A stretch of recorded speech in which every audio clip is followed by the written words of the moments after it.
এরে মুসা তোমরা তো জানো না, ওরে তোমরা তার হাতে পায়ে রশি লাগাইয়া এই জঙ্গলার ভিতরে একা একা ফেলে তোমরা চলে গেলে।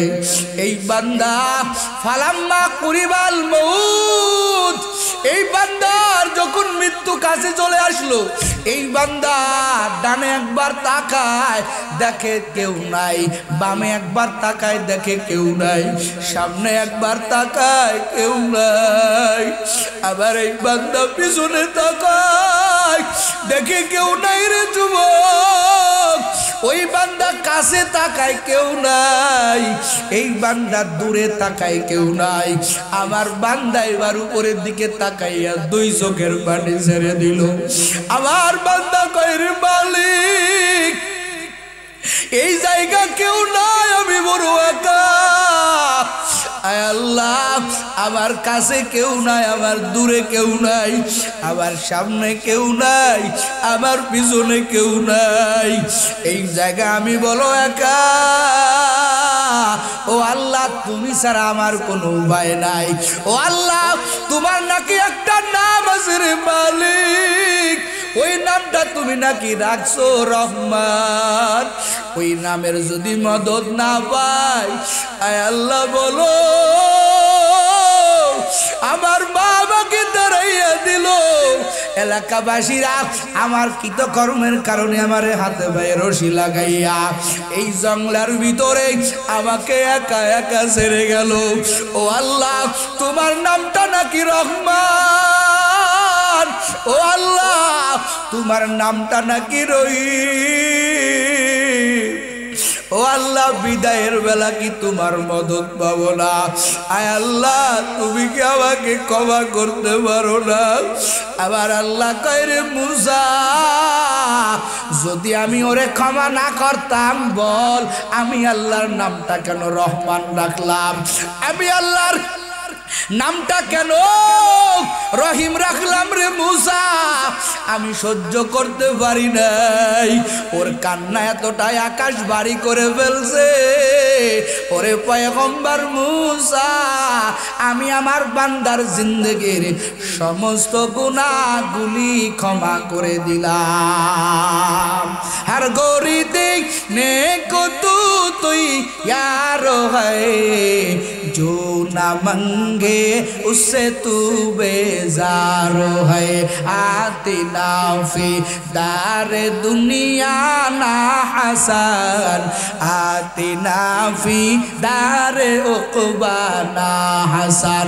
या गियासल मुस्तागीसी नहदीना लबते खारा बिल्लुलु में वलगना। ওই আল্লাহ এখনো আছে না নাই? কথা কন না কে? ও আল্লাহর বান্দারা, এই জন্য যুবক, এই ময়দানে তুমিও গুনাহগার রে যুবক, এই ময়দানে আমিও বড় গুনাহগার। আমার আল্লাহর দিকে ফিরে আসো, আমার আল্লাহর কাছে চাইলে আমার আল্লাহ কারো ফেরত দেয় না। আমার আল্লাহ কয় বান্দা, যতবার চাবি আমি আল্লাহ তোর কাছে ততবার বড় মহব্বতের হয়ে যাব। তুই যতবার চাবি আমি আল্লাহর কাছে বড় ভালো লাগে। ওরে ভুল করিয়াও যদি তুই আমার কাছে যাও, আমি আল্লাহ তোর দুয়া কবুল না করে পারি না রে বাবা। ও তোর সগুনার মুসলমান, এখানে কি কেউ বলতে পারেন যে আপনার জীবনে কোনো গুনাহ নাই? ও আল্লাহর বান্দারা, না না, আমি তো বলতে পারি না আমার গুনাহ আছে রে বাবা। আল্লাহর কাছে কি চাইতে পারেন না? কারণ রে বাবা, এমন কোনো দিন নাই যুবকের লাশের খবর পাওয়া যায় না, এমন কোনো দিন নাই রে আল্লাহর বান্দারা, ও পর্দার আড়ালে আল্লাহর বান্দিরা, এমন কোন দিন নাই লাশের খবর নাই রে বাবা। আমার মাওলার দরবারে কি নিয়ে যাবা? একটু চিন্তা করো রে যুবক। তোমার ফ্যামিলি একটা দিন কত সুখের ছিল, তোমার মা ছিল, তোমার বাবা ছিল, ঘরের ভিতরে তাকাইলে তুমি তোমার বাবার ছবি দেখতে পাইতা, বাবারে ডাকতে পারতা, তোমার মাকে দেখতে পারতা। আজকে তোমার কই বাবা, আজকে তোমার কই তোমার মা? তারা তো এক এক করে চলে গেল। বাবার ঘরটা ঠিকই আছে রে যুবক, মায়ের ঘরটা ঠিকই আছে, কিন্তু আদরের মা নাই, আদরের বাপজান নাই। আজকে তুমি তাদের নিয়ে সুখে সংসার করতেছো। যেই ছেলেটার দেখার জন্য তুমি বড় পাগল, যেই ছেলের একটা আব্বু ডাক তোমার কলিজা শান্ত করে দেয়। ও আল্লাহর বান্দারা, একদিন তুমিও কবরে যাইবা, একটা টাকা নিয়ে যাইতে পারবা না রে বাবা। সোনার বাড়ি, সোনার খাট, সোনার গাড়ি বাড়ি সব পরে রবে রে বাবা। এই দুনিয়ার সব কিছু ছাড়িয়া তোমাকে কবরে যাইতে হবে। ও আল্লাহর বান্দারা, দিলটা নরম করে দাও, আমার মাওলার দরবারে কান্নায় ভেঙে বড়। ও আল্লাহ, আসছিলাম একা, যাইবো আবার একা। ও আল্লাহ, কি নিয়ে তোমার দরবারে যাব? এই কথা মনে মনে চিন্তা করো রে যুবক। আমার মাওলার দরবারে 2 ফোঁটা চোখের পানি দাও। কারণ রে যুবক, তুমি আমি অন্যায় করি রে যুবক, ওই জাহান্নামের আগুন তুমিও জ্বলাইছো, আমিও জ্বলাইছি রে বাবা। আবার মাওলার দরবারে 2 ফোঁটা চোখের পানি দিয়া কবরে যাইও নাসারা। কিন্তু রে বাবা, ও 400 গুণার মুসলমান, ও পর্দার আলের আম্মা জানেরা, মনে কি চায় না রে আম্মা জান? একটা কোরআনওয়ালার মা হয়ে কবরে যাবেন, একটা কোরআনওয়ালার সহযোগিতা নিয়ে কবরে যাবেন রে আম্মা জান। আপনার মতো এমন কোনো দিন নাই আম্মা জানেরা কবরে যাইতেছে না, শোকেস ভর্তি কাপড় সব পরে থাকবে রে আম্মা জান। আপনাকে কবরে যাইতে হবে, এই জন্য দুনিয়ার থেকে আমার মাওলার কাছে কান্না করে যান। ও দয়ার আল্লাহ, এই ময়দানে আমি মনে হয় সব চাইতে বড় গুনাহগার। আমার মতো গুনাহগার এই ময়দানে কেউ নাই। এই কথা মনে করিয়া কান্না যদি নাও আসে, মনটা বেজার করে বসে যান, আর মনে মনে ভাবেন আপনার জীবনের শেষ মাহফিল আমার জীবনের শেষ মাহফিল রে বাবা। আর গুনাহ করবেন না ও যুবক, আর দাড়িতে খুল লাগাইবেন না, 5 বেলার নামাজ পড়বেন, দাড়িটা লম্বা করবেন। আম্মা জানেরা, স্বামীর খেদমত করবেন, স্বামীর মাল হেফাজত করবেন, কোরআন তেলাওয়াত করবেন, পর্দা করে চলবেন। এ যুবকেরা, তোমার মতো বউ যুবক আছে 5 বেলার নামাজ পড়ে, দাড়িটা লম্বা করে রে যুবক, হালাল ভাবে ব্যবসা করে, হালাল ভাবে চলে, হারামের দিকে আগায় না, বেপরদাগিরি করে না, মোবাইলের গুনাহ করে না। তুমি কেন যুবক পারবা না? আজকের ময়দান থেকে তওবা করো, আর গুনাহ করবা না, আর নেকির কাজ বেশি বেশি করবা, গুনাহের দ্বারে যাবা না। আল্লাহর কাছে তওবা যদি করতে যাও, খাঁটি নিয়ত যদি থাকে, যে কয়জনই আসো আল্লাহর দরবারে 2টা হাত তুলে দাও। উপর দিয়া চলে কথা কয় না, এই কথা কয় না। ওদের প্ল্যানটা কি আমার আল্লাহর উপর দিয়া চলবে? কয় না তো হুজুর, তা তো চলবে না। কয় তাহলে চিন্তা কিসের বলেন না একটু? আল্লাহু আকবার। যেহেতু ওদের প্ল্যানটা আমার আল্লাহর উপরে যাইতে পারবে না, এজন্য আমাদের চিন্তা নাই। কারণ মুসলমানের পক্ষে আমার আল্লাহ যেহেতু আমার আল্লাহর নিচে দিয়াই ওদের প্লেনগুলো চলবে। আমার আল্লাহ যদি ধরে, ওরে যত বড় কামান লাগাক, যত বড় পুরো জাহাজ লাগাক না কেন, যুদ্ধ বিমান বানাক না কেন, আমার আল্লাহ যদি ধরে, বেঈমানের কোনো শক্তি মুসলমানের সাথে পারবে না। ঠিক কিনা? গায়ের জোর দেখাও। আজকে গত রাত্রে কি অপরাধ ছিল আমার ওই ভাইদের? টঙ্গীতে জুবায়ের পন্থী, ওলামা পন্থী যারা জোরে গিয়েছে, কাজের জন্য গিয়েছে, সরকারের অনুমতি নিয়া, আজকের তারিখে সাতপন্থীদের আসার কথা ছিল না। ধিক্কার জানাই এই মঞ্চ থেকে। আমরা আজকে কি পরিমাণ কত নিচে চলে গেছি। আজকে বেজাতীয়তা আমাদের এই বিষয়গুলো দেখে তারা উপহাস করতেছে। আমার কলিজার ভাইগুলো রাতের অন্ধকারে অতর্কিত ভাবে তোমরা হামলা চালাইয়া ছুরি দিয়া পেটে পিঠে আঘাত করিয়া রামদাও নিয়া তোমরা রাস্তায় বাহির হইয়া স্লোগান দিয়ে দিয়ে দিয়ে কাদেরকে মারলা? এরা আমার মুসলমান ভাই, হাজার হাজার মানুষ রক্তাক্ত হইয়া বেডে পড়ে আছে। তিনজন আল্লাহর বান্দা খবর পাইলাম, আরো নাকি অনেকে আশঙ্কাজনক আছে। তিনজন আল্লাহর বান্দা জমিন থেকে চলিয়াই গেল। লাভ হলো কি রে বাবা? ক্ষমতা দেখাইয়া কিছু হবে না, সমস্ত ক্ষমতার মালিক একজন, তিনি কে? জোরে কোন কে? এজন্য বাবারা আমার, ও কলিজার যুবক, তোমাকে আমার আল্লাহ বানাইছেন বড় দুর্বল করে। কি করে বলেন? দুর্বল। তো এত বাহাদুরি কেন দেখাও? আল্লাহ কয়, বান্দা তোরে আমি আল্লাহ বড় দুর্বল করে বানাইলাম। তুই বড় দুর্বল, তুই একটা মশার কাছেও বড় দুর্বল, একটা মাছির কাছেও বড় দুর্বল। আমার আল্লাহ কয়, বান্দা এই দুর্বলটা বানায় আমি আল্লাহ তাআলা তোকে, তোর সম্মান, তোর মর্যাদা আমি আল্লাহ দুর্বল বানাইয়া আমি আল্লাহর কাছে তোর মর্যাদা, তোর সম্মান আমি আল্লাহ হাজার গুণে বাড়াইয়া দিলাম। একটু জোরে কন্যা সুবহানাল্লাহ। কারণ যারা দুর্বল হবে এদের প্রতি মায়া থাকে এক্সট্রা। ভাইয়ের আবার, দুর্বলদের প্রতি মায়া আলাদা।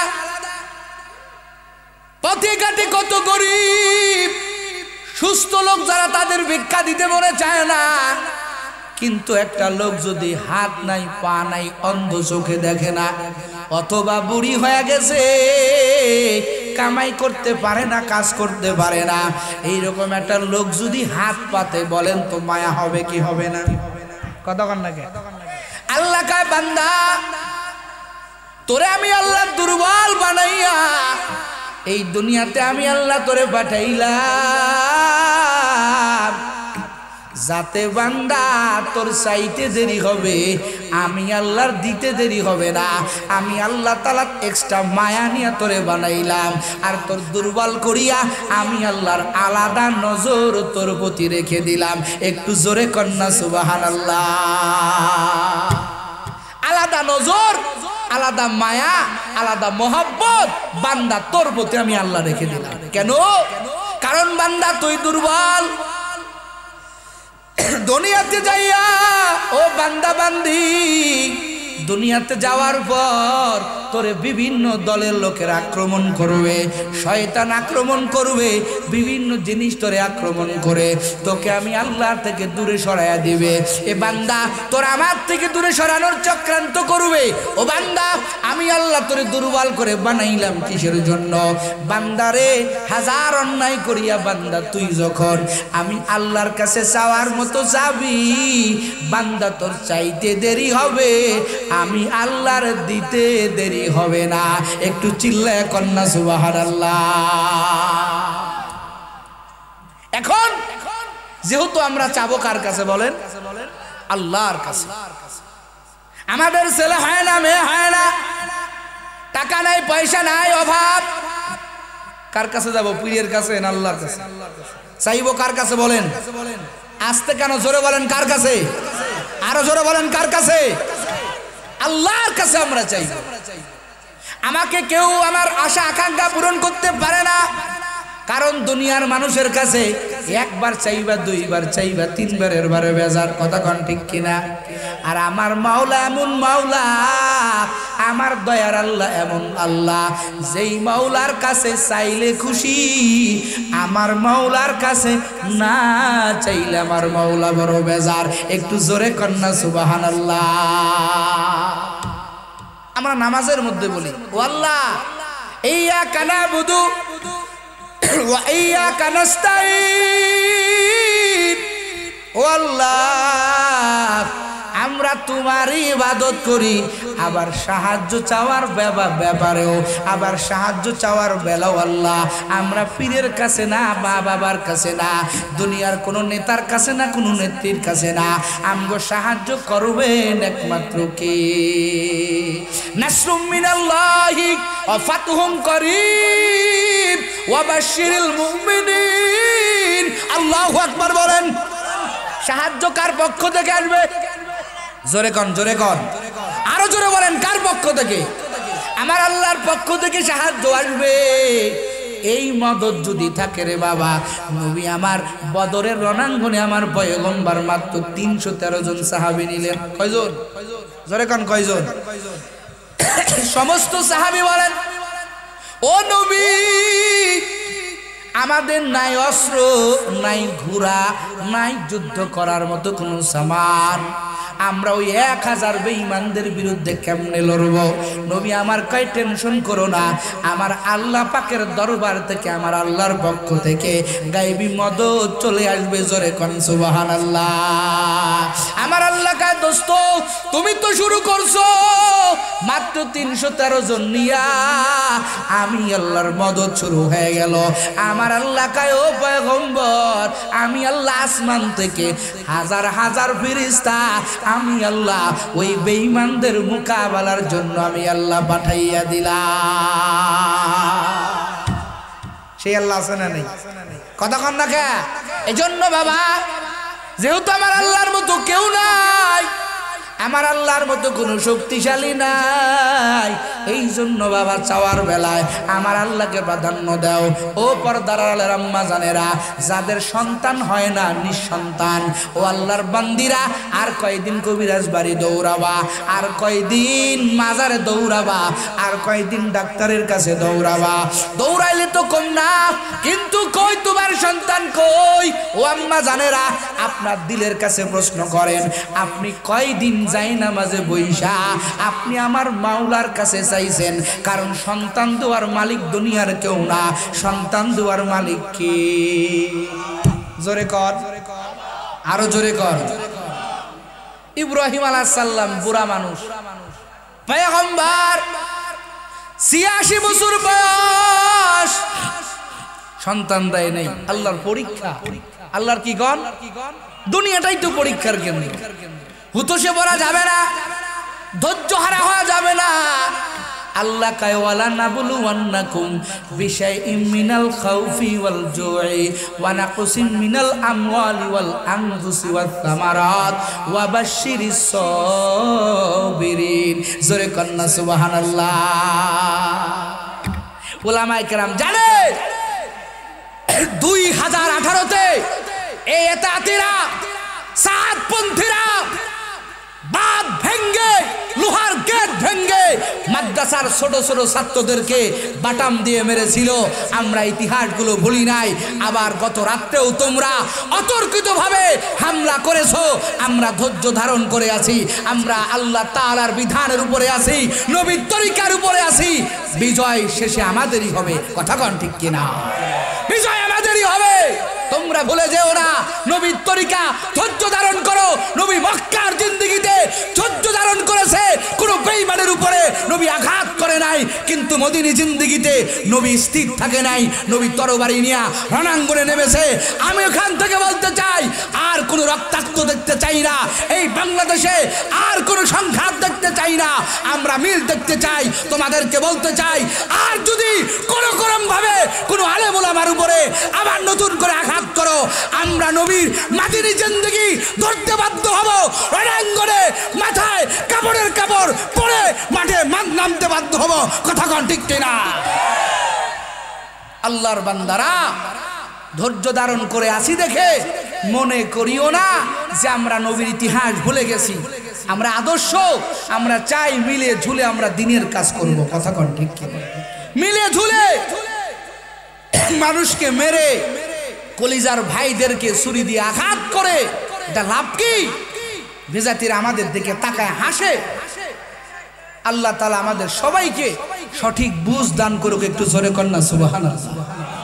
আল্লাহ তাআলা ভালো বুঝ দান করুক। তোমরা আমাদের ভাই, আমরাও তোমাদের ভাই। দুজন মিলেই আমরা দিনের কাজ করি, মিলে ঝুলে কাজ করি। কেন সংঘাত? সংঘাত আমরা চাই না। রক্ত বাংলাদেশে অনেক পড়েছে, এই জমিনটা অনেক রক্ত পড়েছে, আর রক্ত পড়তে দেওয়া যাবে না। আমরা কাঁধে কাঁধ মিলে আল্লাহর দ্বীন মজবুত করে ধরে, যাতে কোনো নাস্তিক এই বাংলাদেশের মধ্যে হানা দিতে না পারে, আমরা সেভাবে আমাদের কাঠামো মজবুত করি। কথা কন ঠিক কি? এটা আদর্শের কথা। সংঘাত তো আমরা চাই না। আজকে আফসোস, আল্লাহর দিকে আমরা তাকাইছি, আল্লাহ আপনি একটা ব্যবস্থা করে দেন, তোমরাই তোমাদের কপাল পরে ফেলবে। এখন কেসাকেসি হবে, মামলা মোকদ্দমা হবে, আবার ওলামায়ে কেরাম থেকে আলাদা বলেই দেওয়া হয়েছে, তার ইজতেমা হবে এবার একটা। এই যে বিষয়গুলো সৃষ্টি হয়ে গেল, এগুলো তো আমরা কেউ কাম্য মনে করছিলাম না, কথা কোন ঠিক কিনা? ও আল্লাহর বান্দারা, এজন্য বাবা আল্লাহ কা বান্দা বিপদে পড়ছো, ধৈর্য ধারণ করো বাবা। আমার আল্লাহ কয় বান্দা দুনিয়াটা একটা পরীক্ষার হল, আমি আল্লাহ তোমাকে পরীক্ষা করবই করব। আমার আল্লাহ কয় মুসিবত দিয়া করব, আমি আল্লাহ তোমার সন্তান নিয়া করব, তোমার ক্ষেতের ফসল আমি আল্লাহ নিয়া তোমারে পরীক্ষা করব। আল্লাহ কয় ওই বান্দাই কামিয়াবি বান্দা, যেই বান্দা ধৈর্য ধারণ করবে আমি আল্লাহ তাকেই সুসংবাদ দে। আর আমি আল্লাহ ধৈর্যশীলদের সাথে আছি। একটু জোরে কন্যা সুবহানাল্লাহ। ও আল্লাহর বান্দারা, সাউন্ড কি একটু বাড়ানো যায় শোনা? ও আল্লাহর বান্দারা, যুবক, ও পর্দার আড়ার আম্মা জান, আল্লাহ কা বান্দা তোর যা দরকার হবে বান্দা তুই আমি আল্লাহর কাছে যা, আমি আল্লাহ তোর দেওয়ার জন্য প্রস্তুত আছি। আমি আল্লাহ পাক তোর চাইতে দেরি হবে তুই চা। ইব্রাহিম আলাইহিস সালামের বুড়া বয়স 86 বছর বয়স, বুড়া বয়সে কোনো সন্তান নাই। ইব্রাহিম আলাইহিস সালাম দুটো হাত তুলে আমার আল্লাহর কাছে বলেন, রব্বি হাবলি মিনাস সলিহিন। একটু জোরে কন্যা সুবহানাল্লাহ। কার কাছে চাইছেন? ও আম্মা জানেরা, যাই নামাজে বসিও, আমার মাওলার কাছে দুটো হাত তুলে বলো, ও দয়ার আল্লাহ নেককার একটা সন্তানের ব্যবস্থা করে দেন। বলেন তো আমার আল্লাহ তাআলা যদি কাউকে সন্তান দেয় পৃথিবীর কেউ কি ঠেকাইতে পারবে? আমার আল্লাহ এমন আল্লাহর যুবক, আমার আল্লাহ স্বামী ছাড়াও আমার আল্লাহর বান্দির গর্ভে আমার আল্লাহ সন্তান দান করেছে। কথা কন্যা সুবহানাল্লাহ। মা ছাড়া আমার আল্লাহ সন্তান দান করেছে। ও যুবক, আমার আল্লাহ সব পারেন। ইব্রাহিম আলাইহিস সালামের এই কথাটা আমার আল্লাহ কোরআনে কেন বয়ান করে বললেন? ও মেলান্দের মুসলমান, চরসগুনার মুসলমান, আমার আল্লাহ কয় দেখ আমার পয়গম্বর বুড়া বয়স, সন্তান নাই, আমি আল্লাহর কাছে চাইল রব্বি হাবলি মিনাস সলিহিন বলিয়া। আমার আল্লাহ কয় দোস্ত সবুর করেন, ফাবাশশারনাহু বিগুলামিন হালিম। আমার আল্লাহ কয় আমি আল্লাহ, আপনি যেহেতু আমি আল্লাহর কাছে চেয়েছেন, আমি আল্লাহ একটা ধৈর্যশীল সহনশীল ইসমাইল নামক সন্তানের সুসংবাদ দিয়া দিলাম। আমি আল্লাহ অচিরেই আপনার স্ত্রী হাজেরার গর্ভের মধ্যে আমি আল্লাহ ইসমাইল নামক সন্তানের সুসংবাদ দিয়া দিলাম। এই জমিনে বহুত মাজারে গিয়া সন্তান চাওয়া হয়, নাউজুবিল্লাহ জোরে কোন। বহুত মাজারে গিয়া সন্তান চাওয়া হয়, বহুত কবিরাজের তাবিজ দিয়ে সন্তানের আশা পাওয়া হয়। কথা কোন ঠিক কিনা? ও আল্লাহর বান্দারা, আমার মালিককে বাজার করে সন্তান চাও, কোশ্চিন কালেও হবে না রে বাবা। আমার আল্লাহ কয় বান্দা তোরে দুর্বল করে বানাইলাম কারণ তুই আমার কাছে যাবি। আমার আল্লাহ কয় বান্দা দুনিয়ার সবাই আমার কাছে চাইলে আমি আল্লাহ খুশি হই না। এরে বান্দা বান্দির দল, বান্দা তুই যখন আমার কাছে যাও আমি আল্লাহ বড় খুশি হয়ে যায়। একটু জোরে জোরে কোন সুবহানাল্লাহ। আমার আল্লাহ কয় বান্দা মুসিবতে পড়বি, আমি আল্লাহর কাছে যাও, আমি আল্লাহ তোরে বিপদ থেকে উদ্ধার করব। আমার আল্লাহ কয় বান্দা তাকায়া কি দেখো না, আমার পয়গম্বর ইউনূস আলাইহিস সালাম মাছের পেটের মধ্যে গেল। লম্বা ইতিহাস। মাছ ইউনূস আলাইহিস সালাম রে নিয়া গভীর পানির তলদেশে চলে গেল। ইউনূস আলাইহিস সালাম গভীর পানির তলদেশে যাওয়ার পরে মাছের পেট তো অন্ধকার, ও চরশগুনার মুসলমান, জামালপুরের মুসলমান, ইউনূস আলাইহিস সালাম এক সেকেন্ডের জন্য আমার মাওলাকে বলে না। যখন অত তলের দশে যাওয়ার পরেও, মাছের পেটের ভিতরে যাওয়ার পরেও ইউনূস আলাইহিস সালাম যখন আমার আল্লাহকে ডাকে, বলে লা ইলাহা ইল্লা আনতা, পরে লা ইলাহা ইল্লা আনতা সুবহানাকা ইন্নী কুনতু মিনাজ জালিমিন। আমার আল্লাহ কয়, ইউনূস রে, আমি আল্লাহ তাআলা তোকে মাছের পেটের থেকে আমি আল্লাহ মুক্তি দান করলাম। সে আল্লাহ আছে না নাই? কতক্ষণ আছে না নাই? ও আল্লাহর বান্দারা, তুমিও মালিককে ডাকিও, ধৈর্যের মাধ্যমে ডাকবা। ও পর্দার আড়ালের আম্মা জান, আমার বহু আম্মা জানের ভিতরে ধৈর্য একটু কম। কথা পাই না, ধৈর্য কি? মা বোনরা আসছে না?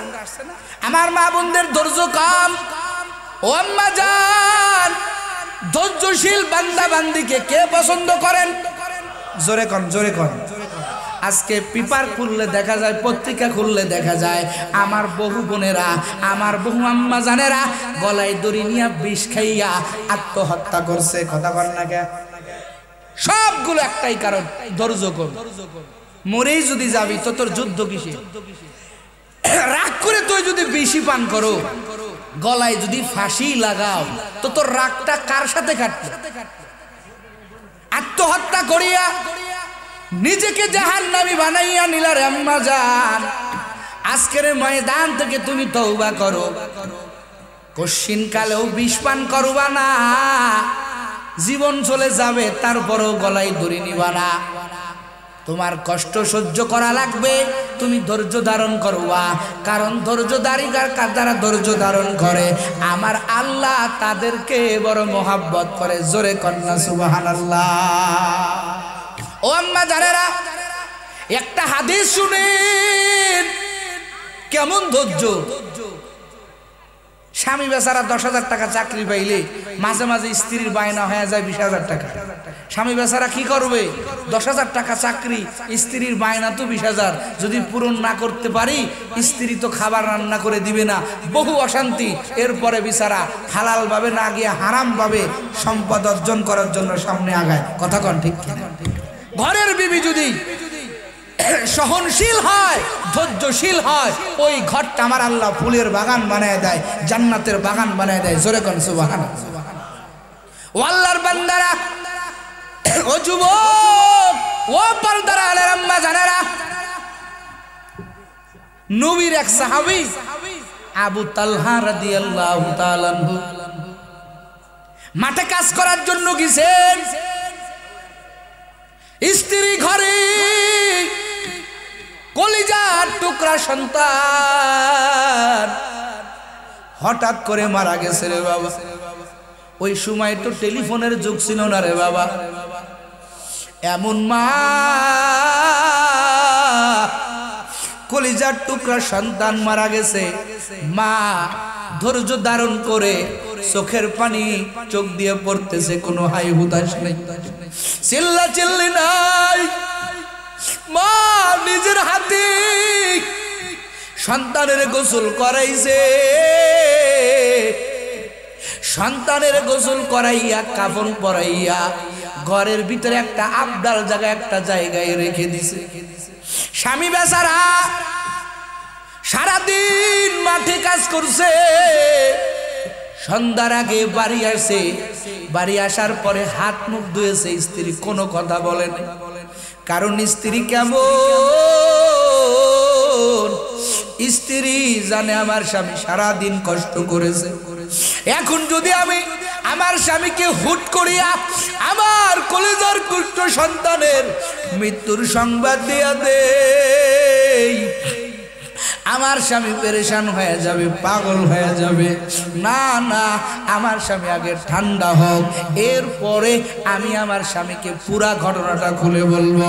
এবার স্বামী, হাদিসের মধ্যে পাওয়া যায়, স্বামী বেচারা খানা দানার পরে জৈবিক চাহিদা, স্ত্রীর সাথে মিলামেশার চাহিদা আসছে রে বাবা। স্ত্রীর গায়ের দিকে হাত বাড়াইছে, স্ত্রী একটা কথা বলে নাই।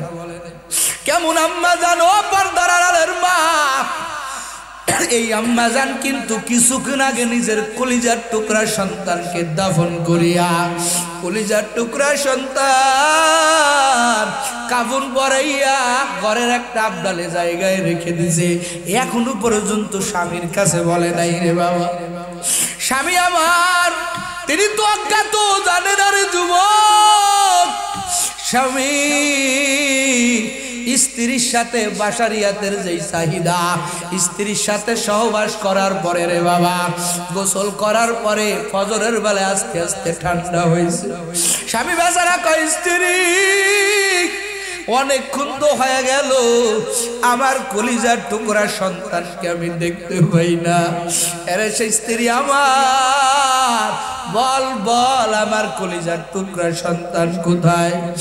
স্ত্রী কাঁদে আর বলে, স্বামী আমার আগে বলেন আপনি একটু ঠান্ডা হয়েছেন কিনা? বলে, হ্যাঁ আমি পরিপূর্ণ ঠান্ডা। স্ত্রী ডাক দিয়া কয়, রে স্বামী আপনি যখন কাজ করতে গেছিলেন আমাদের কলিজার টুকরা সন্তানটার ইন্তেকাল হয়ে গেছে। স্বামী আমার, আমি আমার সন্তানদের নিজের হাতে গোসল করাইছি, আমি আমার সন্তানের কাফন পরাইয়া সুন্দর করে ঘরের মধ্যে রেখে দিছি আমার। ও স্বামী আমার, আপনি রাগ করবেন না রে স্বামী, আপনার মাথার উপরে চাপাইয়া দেই নাই, আপনি আপনার সন্তানটাই এবার জানাজার ব্যবস্থা করেন। এবার স্বামী কান্দিয়া কয়, রে স্ত্রী এই সংবাদ তুই এখন কেন আমাকে দিতেছ? ওই রাতেই তো আমাকে দিতে পারতি। স্ত্রী কয়, স্বামী আমার আমি আপনার কষ্ট হবে এই জন্য আমি ওই রাতে সংবাদটা আপনাকে জানাই নাই। তালহা রাদিয়াল্লাহু তালহা রাদিয়াল্লাহু তাআলা স্ত্রীর জন্য দোয়া করতেছে, রে মালিক ও আল্লাহ আমার স্ত্রী কেমন স্ত্রী রে আল্লাহ। সন্তানটাকে দাফন করিয়া মায়ার নবীর দরবারে চলে গেলেন ফজরের নামাজে। মায়ার নবীর দরবারে যাইয়া কয়, নবী আমার ঘরের ঘটনা কি আপনি জানেন? নবী আবার ডাক দিয়া কয়, রে সাহাবী তোর ঘরের ঘটনা তোর মুখ দিয়ে বলা লাগবে না, আমার আল্লাহ দেখেছেন তোর স্ত্রী এমন স্ত্রী রে সাহাবী, আমার আল্লাহর কাছেও তোর স্ত্রীর এই ঘটনা আমার আল্লাহর কাছে বড় পছন্দ হয়েছে রে সাহাবী। আমার আল্লাহ নিজে তোর স্ত্রীর ঘটনা আমার আল্লাহ আমারে নিজে জানাইয়া দিয়েছে। সুবহানাল্লাহ, জোরে কর। ও আল্লাহর বান্দারা, এই তো স্ত্রীর ধৈর্য। ও পর্দার আম্মা জানেরা, আপনিও ধৈর্য ধারণ করেন রে আম্মা জান, নামাজের মাধ্যমে আর সলাতের মাধ্যমে রে বাবা, এই নিজেই নামাজের মাধ্যমে আর ধৈর্যের মাধ্যমে আপনি আল্লাহর কাছে সাহায্য চান। আমার আল্লাহর পক্ষ থেকে গায়বী মদদ আসতে দেরি হবে না। ওই সাহাবীর কথা আমার আল্লাহ নিজে স্বয়ং নবীর কাছে ব্যক্ত করেছেন। একটু জোরে জোরে কোন সুবহানাল্লাহ। ও আল্লাহর বান্দারা, এই জন্য আম্মা জান স্বামী বেচারা যেখানেই যাবে একটু দোয়া করবেন, নামাজ পড়ি। আরে আম্মা জান, ও বাপ জানেরা, মুসিবত আসছে দোয়া করবেন, আমার আল্লাহ তাআলার কাছে দোয়া করবেন, আমার আল্লাহ আপনার দোয়া ফেরত দিবেন। আরে আম্মা জান, ও পর্দার আম্মা জানেরা, ও যুবক, এক বান্দা বিবাহ করছে পর্দা করার জন্য। যুবক বাড়িতে পর্দার ব্যবস্থা নাই, স্ত্রীরে নিয়া একটা পাহাড় এলাকায় যাইয়া স্ত্রীরে নিয়ে একটা কুটি ঘর করিয়া আল্লাহর বান্দা ওই ঘরের মধ্যে বসবাস করে। গোসলের সময় যখন হয় আল্লাহর বান্দা আল্লাহকে এতটা ভয় করে, স্ত্রীর গোসলের পানিটা পর্যন্ত ঘরে ঢুকাইয়া দেয়। স্ত্রী ঘরের মধ্যে গোসলের কাজ সম্পূর্ণ করে, যতটুকু ইনকাম করে হালাল ভাবে ইনকাম করে। দুজন আল্লাহর বান্দা বান্দি ভাবে সংসার চালায়া যায়। একদিন কে আল্লাহর বান্দার সামনে জোহরে কি জুমার নামাজের সময় চলে আসলো। জুমার নামাজে যাবে, স্ত্রীকে ঘরের মধ্যে পানি পৌঁছাইয়া দিল। ও আল্লাহর বান্দারা, এখানে কয়জন আছেন স্ত্রীও যে আপনাকে মহব্বত করবে, আপনিও তো স্ত্রীকে মহব্বত করা লাগবে। কথা কন ঠিক কিনা? স্ত্রী আপনার জন্য দোয়া করবে। আপনি কয়দিন আপনার স্ত্রীর জন্য আল্লাহর কাছে দোয়া করেছেন বলেন? কতদিন দোয়া করেছেন? আপনার টাইম টু টাইম খাবার দিয়ে দিচ্ছে। রমজান মাসে কি পরিমাণ কষ্ট করে আমার এলাকার মা বোনেরা, কথা কন ঠিক কিনা? কয়দিন দোয়া করছেন? কয়দিন বলতে পারেন? আপনার স্ত্রী অসুস্থ, কোনদিন কি প্রশ্ন করেছেন ও স্ত্রী তুমি তো অসুস্থ, আজকে তোমার খাবার পানিটা, তোমার গোসলের পানিটা আমি নিজেই ভরে দিলাম? একদিনও আমল করেন নাই রে বাবা। করেন ঘরের স্ত্রী, শুধু বাদির মতো খাটাবেন না রে বাবারা। ওই ঘরের স্ত্রীকেও মাঝে মাঝে একটু সহযোগিতা করবেন, আমার আল্লাহর আরশ খুশি হয়ে যাবে। জোরে কন্যা সুবহানাল্লাহ। খেদমত করবেন মাঝে মাঝে। স্ত্রীর দোয়া আপনার জন্য বড় দামি। এই যুবক স্ত্রীর ঘরে রাইখা জুমার নামাজে রওনা হবে। স্ত্রী ঘরের মধ্যে ডাকিয়া কয়, ও স্বামী আমার, জুমার নামাজে যাইতেছেন যান, তবে স্বামী আমার আটার বস্তা আপনি মিলে রেখে আসছেন রে স্বামী। যদি আটার বস্তাটা না আনেন তাহলে আমরা কয়েকদিন আর আটা খাইতে পারবো না, কারণ আজকে শুক্রবার, এখন দোকানটা বন্ধ হয়ে গেলে আগামী পরশু দিন আবার খুলবে। ঘরে খাবার নাই, একটু আটাটা আইনা তারপরে আপনি নামাজে যান। এবার আল্লাহর বান্দা যুবক, এদিকে জুমার নামাজের সময় হয়ে যায়। আল্লাহর বান্দা বলে, আল্লাহ গো, একদিকে আমার আটা আনার জিম্মাদারি, আর একদিকে তোমার নামাজের রক্ত চলে আসছে রে আল্লাহ, এখন কোনটা করব? আল্লাহর বান্দা কয়, আগে নামাজ পরে আমার কাজ। একটু জোরে কন্যা সুবহানাল্লাহ। আর আমাদের কি এই কথা কয় না? ঘুমায় গেছেন নি আপনারা? আগে কাজ পরে কি নামাজ? পারলে বললাম, না বললে না বললাম, কাজ তো করা যাবে না। কথা হয় না? হায় রে, একটুখানি নেকের তরে রোজ হাসরের মাঠেতে, বাবা ঘুরবে ছেলের পিছে, ছেলে বাবার আগেতে। কথা কন ঠিক কিনা? একটুখানি নেকের তরে রোজ হাসরের মাঠেতে, বাবা ঘুরবে ছেলের পিছে, ছেলে বাবার আগেতে। আহাসে কঠিন ময়দানেতে নামাজ তোমায় ভুলবে না, ঠিক মতো পড়িলে নামাজ জান্নাত তোমার ঠিকানা। ঠিক মতো পড়িলে নামাজ জান্নাত তোমার ঠিকানা। কথা কন ঠিক কিনা? আল্লাহর বান্দারা, যুবক চিন্তায় পড়ে গেল রে ভাই। একদিকে আমার নামাজ, আর একদিকে আমার স্ত্রীর আটা এনে দেওয়া। যুবক বলে না, আমি নামাজে যাব, আমার আল্লাহ ব্যবস্থা করে দিবে। জোরে কন্যা সুবহানাল্লাহ। যুবক রওনা হয়ে গেল। একটা বাচ্চা শিশু আইসা ডাক দিয়া বলে, ও আল্লাহর বান্দা, তুমি যে হালাল টাকা দিয়া একটা গাভী ক্রয় করেছো, সবে মাত্র, কেবল মাত্র তোমার গাভীটা ঘরের থেকে ছুটিয়া গেছে, জঙ্গলার দিকে যাইতেছে। তাড়াতাড়ি গাভীটাকে বাড়িতে নিয়ে আসো, না হলে জঙ্গলার হিংস্র প্রাণী বাঘের হাতে পড়ে গেলে তোমার গাভীটা শেষ হয়ে যাবে। যুবক আরো পরীক্ষার মধ্যে পড়ে গেল।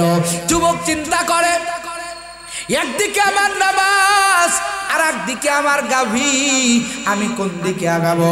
যুবক চিন্তা করে বলে, না না, আমি গাভী আনার জন্য যাব না, আমি আগে নামাজের জন্য যাব। গাভী দেখবেন আমার আল্লাহ। জোরে কন্যা সুবহানাল্লাহ। আমরা বলে আগে গরুটা নিয়ে আসি রে, তারপরে নামাজ ধরবো না। কথা কয় না? আইসা দেয় জুমার নামাজ শেষ, কয় হায় হায় জুমার নামাজ শেষ। কথা কন না? ও আল্লাহর বান্দারা, নামাজ বড় ইবাদত রে যুবক। এই যে শফিউল আলম ভাই একটা মসজিদ করেছেন, এত সুন্দর মসজিদ আমার মনে হয় আশেপাশে কোথাও নাই। কথা কয় না? এই মসজিদটা ভাই কিন্তু নিজের ক্রেডিট বাড়ানোর জন্য করে নাই, একমাত্র নামাজের জন্য করেছে। কারণ নামাজ আল্লাহর কাছে বড় এক ইবাদত। কথা কন ঠিক কিনা? নামাজ না পড়ে আসেন যারা ঘুমায়া, তাদের জন্যে কান্দে নবী মদিনা, তাদের জন্যে কান্দে নবী মদিনা। কথা কোন ঠিক কিনা? ওই নামাজের জন্য কি মায়া তোমার লাগে না? ওহে মুমিন নামাজ কেনে পড়ো না? ওহে মুমিন নামাজ কেনে পড়ো না? জোরে কানে একটু আল্লাহু আকবার। আল্লাহর বান্দা যুবক ও আল্লাহর বান্দারা, দুইটা বিপদ মাথার উপরে রাখি আল্লাহর বান্দা মসজিদে রওনা হয়ে গেল। এরে পর্দার আড়ালের আম্মাজান, মনোযোগ দিয়া ঘটনাটা শুনবেন রে আম্মাজান। যুবক রওনা হয়ে গেল। আর একটা ভাই আইসা ডাক দিয়া কয়, রে যুবক, তোমার জমির পাশে আমার জমি, মেশিনওয়ালা ভাই আমার জমিনে পানি দিতেছে, যদি এখন তোমার জমির ধারে না যাও তুমি আর তোমার জমিতে পানি দিতে পারবা না। মেশিনওয়ালা আর একদিকে চলে যাবে। যুবক কয়, না, আমার আগে নামাজ। যুবক তিনটা মুসিবত নিয়া, তিনটা বিষয় চিন্তা নিয়ে যুবক মসজিদে চলে গেল। জুমার নামাজ আগে পড়লো। ও যুবকের দল, ও পর্দার আড়ালের আম্মাজান, যুবক জুমার নামাজটা পড়িয়া রে বাবা মসজিদ থেকে 2 রাকাত আরো এক্সট্রা সালাতুল হাজাত পড়িয়া দোয়া করতেছে, ও দয়ার মালিক, আমার স্ত্রী আটা আনার কথা বললো, আমি আটা আনতে না যাই আর মালিক, আর একটা বাচ্চা আমার সংবাদ দিল আমার কষ্টের টাকার গাবিটা জংলায় ছুটে গেছে। আমি গাবিটা না আনতে গিয়া আর এক ভাই জমিতে পানি দেওয়ার কথা বলল। আমি 3টা কাজ ফেলাই আর মালিক, আয় আল্লাহ, তোমার ফরজ ইবাদত পালন করতে আসছি। আল্লাহ, তুমি আমার এইগুলো হেফাজত করিও। যুবক বলে, আমি হুজুরের বয়ান শুনেছি, আল্লাহ তাআলার কাছে ধৈর্যের মাধ্যমে, নামাজের মাধ্যমে চাইলে আমার আল্লাহ সমস্ত চাওয়া পূরণ করে। একটু জোরে কন্যা সুবহানাল্লাহ। যুবক নামাজ পড়িয়া বাড়ির দিকে রওনা হয়ে গেল। ও চরশকুনার মুসলমান, যুবক বাড়িতে যাইতেছেন, দেখে বাড়িতে যাওয়ার সঙ্গে সঙ্গে যুবক তাকাইয়া দেখে আদরের স্ত্রী আগুন জ্বালাইয়া রুটি বানাইতেছে। জোরে জোরে কোন সুবহানাল্লাহ। স্ত্রীর ঘরের মধ্যে ঢুকিয়া যুবক ডাক দিয়া কয়, রে স্ত্রী, আটা তো আমি আনি নাই, তুমি আটা কোথা থেকে পাইলা? স্ত্রী কান্না করে আর বলে, স্বামী, আবার আপনি 3টা পেরেশানি নিয়ে নামাজে চলে গেলেন, আমি আল্লাহর বান্দির পানির ব্যবস্থা করে গেলেন, আমি গোসল করিয়া পবিত্রতা অর্জন করিয়া রে স্বামী আমার, আমি যাই নামাজে বসিয়া ওরে আপনার জন্য কান্না করতেছি। ও রব্বে কাবা, আমার স্বামী আমাকে কতটা মোহাব্বত করে।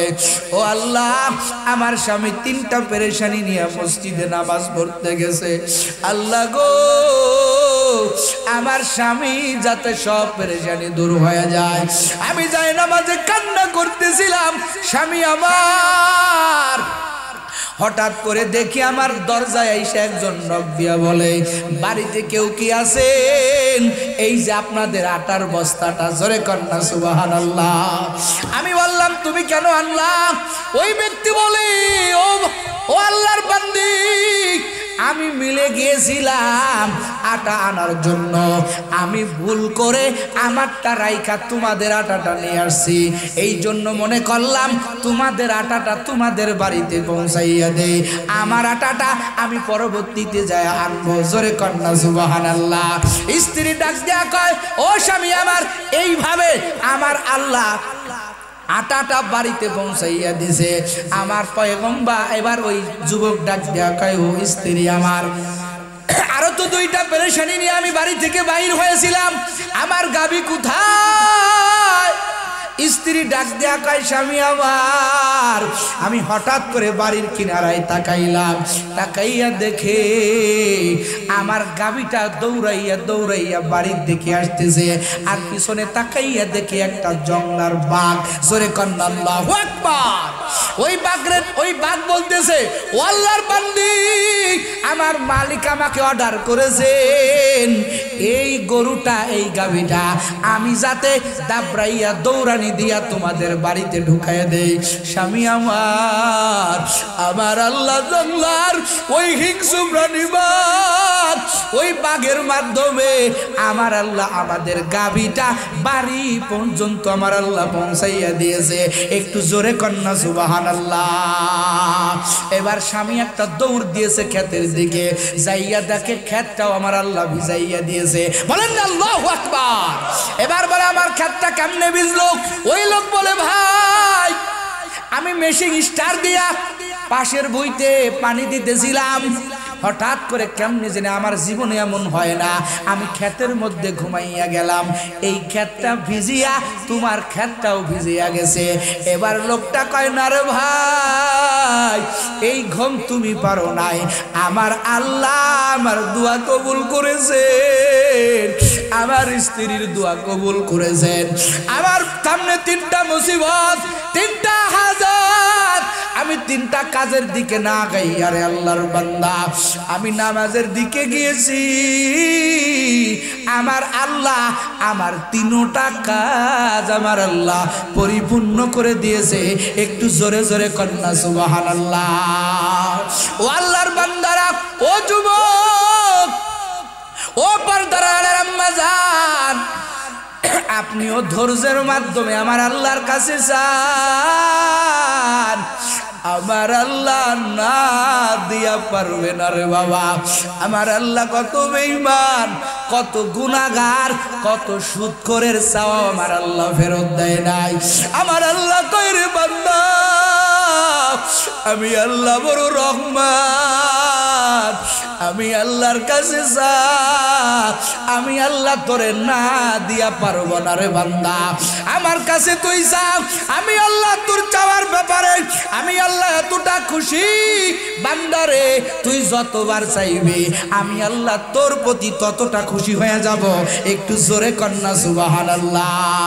ওই যে বনি ইসরাইলের একটা যুবক, বখাটে যুবক, ও আল্লাহর বান্দারা, ও 400 গুনার মুসলমান, ওই যুবক এমন কোন গুনাহ নাই যে করে না। এলাকার লোকজন অতিষ্ঠ হয়ে গেল, মুসা আলাইহিস সালামের কাছে বিচার দিল, আরে পয়গম্বর মুসা, এই লোকটার অত্যাচারে আমরা সহ্য করতে পারি না, এর একটা ব্যবস্থা করেন। নিজের মা বাবা পর্যন্ত পয়গম্বরের কাছে বিচার দেয়, ও পয়গম্বর আমার ছেলের অত্যাচার সহ্য করতে পারি না। মুসা আলাইহিস সালাম বলে, ওরে হাতে পায়ে রশি লাগায়া দাও। হাতে পায়ে রশি লাগাইয়া রে যুবক এই বখাটে ছেলেটারে বিশাল একটা পাহাড়ি এলাকায় যাই, একটা পাহাড়ের চিপার ভিতরে আল্লাহর বান্দারে রাইকা মুসা আলাইহিস সালাম লোকজন সহকারে চলে আসলো, সমস্ত লোক চলে আসলো। আমার আল্লাহ কিছুদিন পরে একদিন পয়গম্বর মুসাকে ডাক দেয়া কয়, রে নবী, ও আমার পয়গম্বর, অমুক পাহাড়ে তাড়াতাড়ি কিছু লোক নিয়ে চলে যাও, আমার একটা ওলির মরণ হয়েছে, তাড়াতাড়ি গিয়া তারে জানাজার ব্যবস্থা করে দাও। নবী আমার বলেন, আয় আল্লাহ, আমি একাই যাব নাকি লোকজন নিয়ে যাব? আল্লাহ কয় যাও, আজকে আমি আল্লাহ ওয়াদা দিয়া দিলাম, এই আমার আল্লাহ, আমি আল্লাহর এই ওলির জানাজায় যারা শরীক হবে আমি আল্লাহ তাদের গুনাহগুলি ক্ষমা করে দিব। মুসা আলাইহিস সালাম লোকজন নিয়ে রওনা হয়ে গেল। পাহাড়িয়া জঙ্গল, ওইখানে যাইয়া দেখে এক আল্লাহর বান্দার মরণ হয়ে গেছে। মুসা আলাইহিস সালাম যাইয়া তাকাইয়া দেখে এই ব্যক্তি আর কেউ না, যেই যুবকের অত্যাচারে, যেই যুবকের গুনার কারণে সমস্ত মানুষগুলো বড় পেরেশান, আমরা হাতে পায়ে রশি লাগাইয়া এই পাহাড়ের চূড়ায় যারে আমরা রাখছি, এই লোকটা তো সেই লোক। সমস্ত কওমেরা মুসা আলাইহিস সালামের কওমেরা তো 13 জাতি, সবাই ডাক দেয়া কয় রে মুসা আমাদের সাথে তামাশা করো, আল্লাহর ওলির মরণ হয়েছে। এই লোক তো সেই লোক যেই লোকের অত্যাচারে আমরা গ্রামের মানুষগুলো পেরেশান হয়ে গেলাম। এই লোকটা তুমি নাকি বলো আল্লাহর ওলি, তোমার আর তোমার মাওলার খেলা কবে শেষ হবে? মুসা আলাইহিস সালাম কোনো কথা কয় না। মুসা আলাইহিস সালাম দুই চক্ষু বন্ধ করিয়া আমার মাওলার ওহির অপেক্ষায় আছে। কিছুক্ষণের মধ্যে আমার মাওলা ওহি নাজিল করে বলে, আরে পয়গম্বর মুসা, আমার এই বান্দাকে বখাটে বান্দা বলবি না। এরে মুসা তোমরা তো জানো না, ওরে তোমরা তার হাতে পায়ে রশি লাগাইয়া এই জঙ্গলার ভিতরে একা একা ফেলে তোমরা চলে গেলে।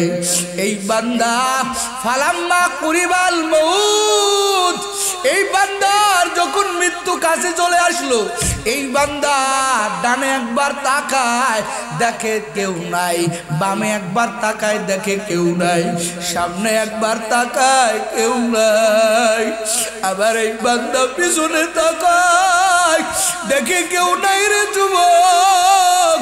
ওই বান্দা কাছে তাকায় কেউ নাই, এই বান্দা দূরে তাকায় কেউ নাই। আমার বান্দা এবার উপরের দিকে তাকাইয়া দুই চোখের পানি ছেড়ে দিল। আমার বান্দা কয় রে মালিক, এই জায়গা কেউ নাই, আমি বড় একা। আয় আল্লাহ, আমার কাছে কেউ নাই, আমার দূরে কেউ নাই, আমার সামনে কেউ নাই, আমার পিছনে কেউ নাই, এই জায়গা আমি বলো একা। ও আল্লাহ, তুমি ছাড়া আমার কোনো উপায় নাই। ও আল্লাহ, তোমার নাকি একটা নাম আছে রে মালিক, ওই নামটা তুমি নাকি রাখছো রহমান। ওই নামের যদি মদদ না পাই, আয় আল্লাহ বলো,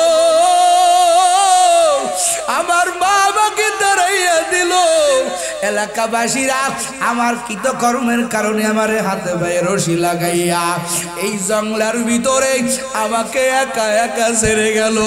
ও আল্লাহ, তোমার নামটা নাকি রহমান।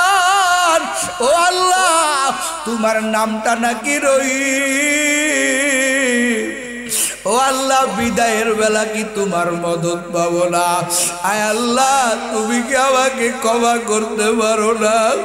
আবার আল্লাহ কয় রে মুসা, যদি আমি ওরে ক্ষমা না করতাম, বল আমি আল্লাহর নামটা কেন রহমান রাখলাম? আমি আল্লাহর নামটা কেন রহিম রাখলাম রে মুসা?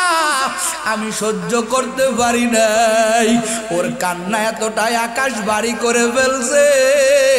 ওরে পয়গম্বর মুসা, আমি আমার বান্দার জিন্দেগির সমস্ত গুনাহগুলি ক্ষমা করে দিলাম। हर गोरी देखने को तू यारो है, जो ना मंगे उससे तू बेजारो है। आती नाफी दारे दुनिया ना हसन, आती नाफी दारे उक़बा ना हसन। या गियासल मुस्तगीसी नहदीना लबते खारा बिल्लुलु में वलगना। ওই আল্লাহ এখনো আছে না নাই?